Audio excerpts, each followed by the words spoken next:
Hey guys, what is up? Public here, back with another video, and today we are talking about talent builds inside of Mythic Plus. I'm going to kind of go over the top builds that people are running right now that I would suggest running for Shadow Priest inside of Mythic Plus, and kind of go over the build variations between them, and kind of when to choose which option, because I know it can be kind of confusing. I put out quite a lot of information, both in the written guide and elsewhere, so I just want to kind of use this to break down those choices. Let's dive in. Okay, so first off with this, I want to kind of first cover the spec tree, and at the end of the video, we're going to cover kind of choices in the class tree that you want to make on kind of a key-by-key basis. So first things first, there are 3 primary builds inside of Mythic Plus that you want to kind of have at the ready with your toolkit. For most players, 3 is probably even too many, and you can default just to this first one. So the first one that we're going to cover, I've tried to keep labeling consistent. This is running Dark Ascension with Idol of N'Zoth and Idol of Cthulhu. This is very similar to what we've been running for the majority of the season. Although notably recently we did cut out the point of Idol of Yashiraj, and instead we diverted points around so we could run Insidious Ire. So this is going to be kind of your bread and butter build for Mythic Plus. For most players, this gives you the best bang for the buck when it comes to overall damage inside of a Mythic Plus dungeon, especially when you kind of factor in the key level that most players are at. So if you're looking at, I think most people watching this are probably just getting into doing their weekly plus 20 keys, or anything below that. This is kind of the starting point build that I would suggest, especially if you're just getting into the spec. And, you know, that being said, it can still perform well at higher kind of quote-unquote push keys. It's just at push keys you also unlock other options depending on what you want. Now you'll notice this has a lot of crazy colors in here. So to kind of describe the choices, I've tried to color code things. So the things in yellow are the stuff that you take all of the time. And then the color coding stuff is where the kind of the options play in with this build. So right off the bat, the first thing I'm going to talk about is the choice between Mind's Eye and Distorted Reality. This more or less goes for all the builds I'll mention, but I'll cover it here specifically first. You can run either one of these options. Mind's Eye is kind of getting you more tunnel damage or funnel while you're AoEing, so you're kind of blasting all of your Devouring Plagues onto one priority target, and kind of focusing one target down. This does particularly well in like dungeons like Throne, where there are big high health mobs that are also really important to kill, or like bolstering weeks. And the other choice is Distorted Reality. Distorted Reality is typically slightly ahead in like overall damage, specifically because it's a little bit better in single target, and in AoE it has a slightly different play style, which lets us kind of spread Devouring Plague like it's an actual plague around enemies. So basically every time you get 55 Insanity, you tab Devouring Plague to a new target. Now, the reason why you want to bring this up first is it's kind of a fundamental playstyle choice. Do you care more about kind of spreading your damage out a bit more evenly with Distorted Reality, or do you want to kind of have that funnel damage with Mind's Eye? That choice is mostly personal. From like a DPS numbers perspective, you can see either one competing well when it comes to overall damage, but obviously depending on the key and your composition, you might prefer one over the other. You want to decide this first because this will then choose what you make with your other talent point choices. So the other thing to keep in mind with these builds is what I mostly refer to as flex points. So these guys in orange, including Silence, Mental Decay, Mind Devourer, Dark Evangelism, and Maddening Touch. This is our talent soup. All of these are very close together, and they don't change too much of what we do. But there is a slight preference in here depending on if you chose Mind's Eye or Distorted Reality. Cutting it short, if you choose Distorted Reality, the sim generally likes playing with Mind Devourer. It just lets you get more Devouring Plagues to spread around. Plays out pretty nicely. If you're not taking Distorted Reality, you usually do not take Mind Devourer, although you can if you really want to. It's like within 1%. And then with Mind's Eye, you typically prefer those 2 points going to Maddening Touch, and from a flex point perspective. Now, that being said, if you like playing with Mental Decay, you can still take that if you want. Definitely an option. But it kind of depends on what you're looking for. But that's the general playstyle choice there. Now, there's also Dark Evangelism that you can also run. This choice specifically is actually more relevant to what you choose for your filler. So the other choice with this build is whether or not you decide to run Mind Spike or not. I typically like to pair Mind Spike with Dark Ascension. For me, it feels better. So that's going to be my default for most places where I choose and talk about the Dark Ascension builds. Although you definitely can still play Mind Flay, there's no reason you can't. Just know that that's kind of a general suggestion. Now, if you're playing Mind Spike, you usually stick with Maddening Touch or Mind Devour with Distorted Reality. And Dark Evangelism, Mental Decay are kind of like the last points that you would pick. But if you're using Mind Flay, you always use Void Touched, and then you typically kind of lean towards Dark Evangelism just because it plays more with the kind of the dots play style. And the reason for that is, with Mind Flay, you don't have the Mind Spike points, and that gets into the final choice with this build that you need to decide is whether or not you want to index more in towards trash damage, which is, typically like fortified weeks. That's when you want to look at Screams of the Void. Or do you want to look at more tyrannical boss focus damage? That's where you lean towards Mastermind down here. You always pick one or the other, never both. And this decision can kind of have ramifications up the tree. So for example, Mastermind, single target stuff, generally likes going the Mind Spike route, and Screams of the Void generally likes prioritizing for trash damage. It's a little bit indexing towards Mind Flay, which also likes Dark Evangelism. So you have lots of different kind of build variations here, but this is kind of the core build that you're going to use that I would suggest starting with. And within this, you can kind of change it up, depending on if it's tyrannical or if it's unfortified. You have lots of different options here. But generally, any combination of these is good. And the default for most people that I would suggest is the starting point. Pick Mind Spike, pick Distorted Reality, and then go Mastermind. And you can kind of fill out your points usually with Distorted or with Mind Devour and then Maddening Touch. Again, you can be pretty flexible here depending on what you're looking for. If you really like playing with Mental Decay, absolutely can. It's very, very close together, mostly preference at that point. And then if you decide, hey, I really need silence for my key group, which I would suggest for most pug groups, drop any one of these flex points. Any of them, doesn't really matter. So this is your, again, standard default build that you'll see me recommend as the starter. Now, when we get into higher keys, this is where you open up two other build options that we'll discuss. The first one is a variation of what we just showed, but now you can pick Void Eruption. This is mostly unlocked on fortified weeks is when it really kind of shines, even for your average player. But again, you're really looking for pulls to start lasting longer. When you know that this is happening is if you picked Void Eruption, you blow all of your cooldowns on a pack. If the pack dies and your cooldowns are still running, that was probably not the right key for Void Eruption. That basically means you left damage on the table. So it doesn't, if you're not chain pulling, or if you're not pulling big enough, and if the pack isn't living long enough for that to happen, that's when you probably should have picked Dark Ascension. So that's the cutoff point. It's not like an exact, at plus 25 and above, you always pick Void Eruption. It's never going to be that easy. It's super relevant to your group and how easy that key is for your group. Now, obviously, you can kind of pull around that depending on what you're doing, but that's the kind of go-to. Now, if you're in that mode where you are pulling big, you're at a higher key level, it's definitely like a prog key for you, especially on fortified weeks. That's where I would suggest starting with this guy. And again, similar to the Dark Ascension version, you still have the same choice. Do you want to run Distorted Reality or Mind's Eye? Either one is good. Now, with this, you can still run Mind Spike or Mind Flay. I would say usually this build, oddly enough, kind of ties this choice with the Mind's Eye and Distorted Reality decision. Though again, you can be flexible here. What I would suggest as a starter, you generally want to prefer Mind Spike when you're playing with Distorted Reality, and then you generally want to play with Mind Flay when you're playing with Mind's Eye. Kind of the default build I would use. And then furthermore, that's also typically influencing the decision of the same Mastermind versus Screams decision, which is similar to before.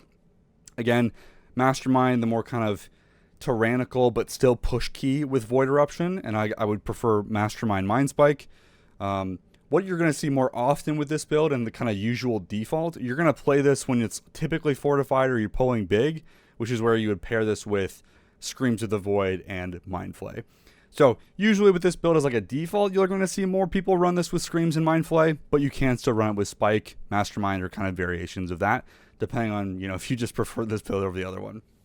So those are your two kind of default builds that you're going to see do really well.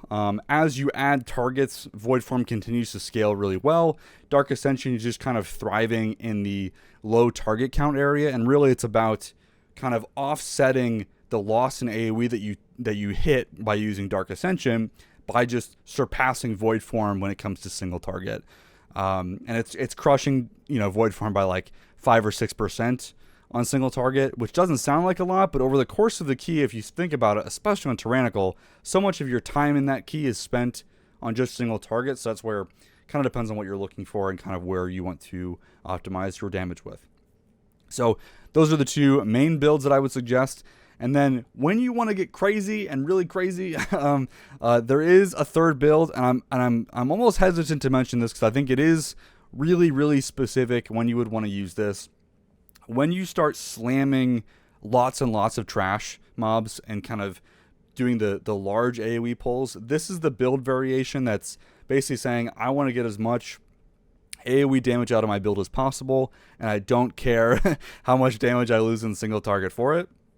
It's very niche in that regard because I think, again, most people are looking to get that, striking the balance of single target and AoE, but depending on the week, depending on what you're doing, how high you're pushing up, you know, this build is an option, especially if your group likes to do crazy stuff like pulling massive trash pulls on top of bosses with lust, with cooldowns. Maybe this build is for you. It's kind of a weird hybrid build with our new tier set in mind, where it actually drops Void Torrent and Idol of Cthulhu. And again, this is what I'm saying. The build doesn't like single target. The reason why it does that, it's just picking up all of our AoE options in the bottom of the tree, including an Inescapable Torment, including N'Zoth and Yogg-Saron, to kind of get a more Shadowy Apparitions focused build. This guy does still have flex points, but it's a bit more loose in the sense of, you know, the choices are slightly more restricted. It is almost always going to pick Mind Spike and Mind's Eye. Mind Flay generally doesn't perform as well in this option. At this target count with the breakpoints, it likes Spike better, pretty handily actually.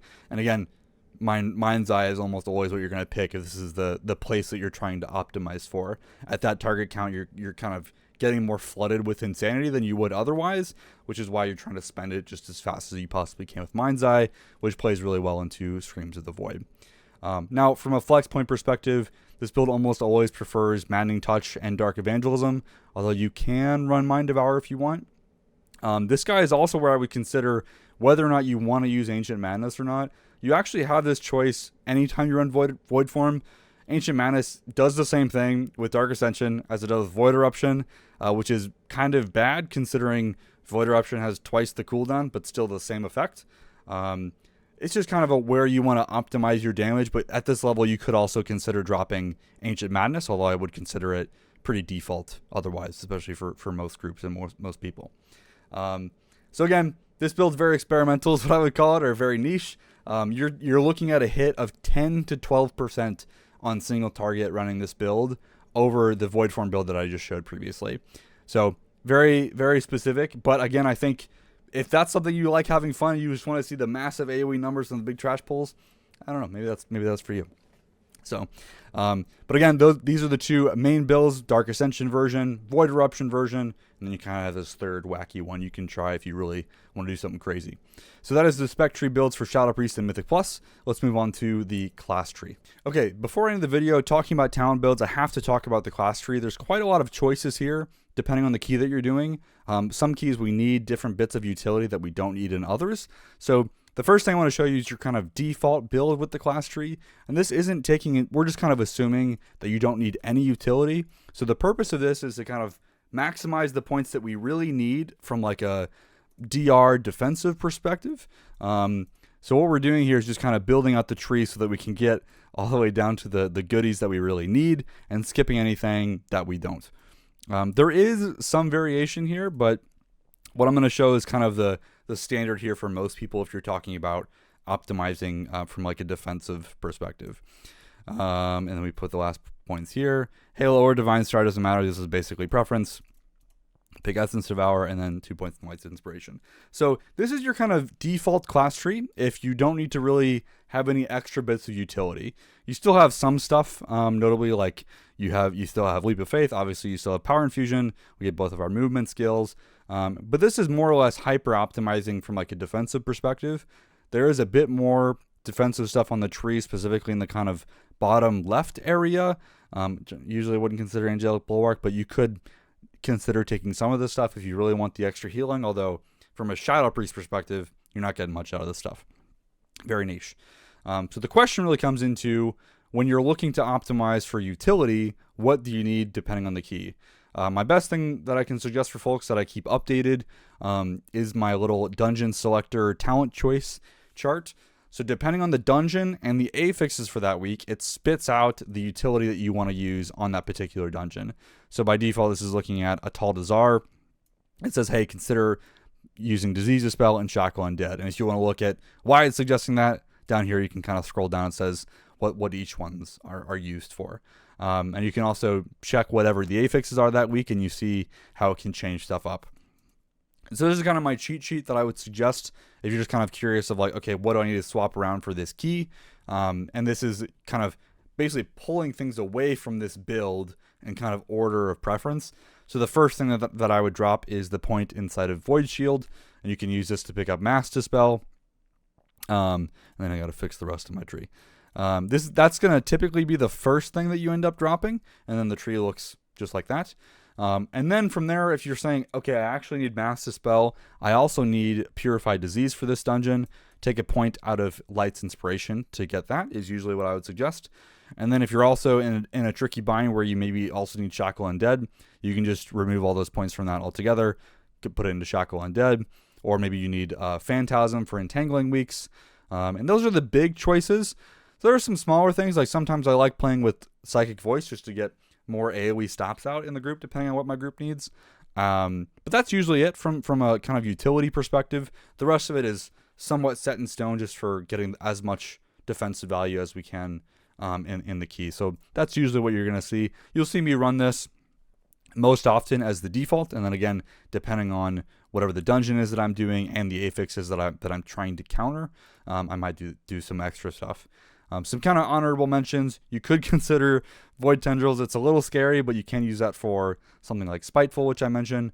And then again, the other things to kind of keep an eye out. If you really want, you can also get Power Word Life or Angel's Mercy, some of these extra healing stuff in the bottom left if you kind of want to do a bit more off healing in your group. As you notice, there's not a whole lot of points there, though, if you're trying to get more, healing specifically. The choice you can make, although I wouldn't suggest it, especially after Psychic Link has just been buffed, you can start dropping points out of Mind Games. Now, Mind Games by itself is in the ballpark of like 1 to 3% of our damage.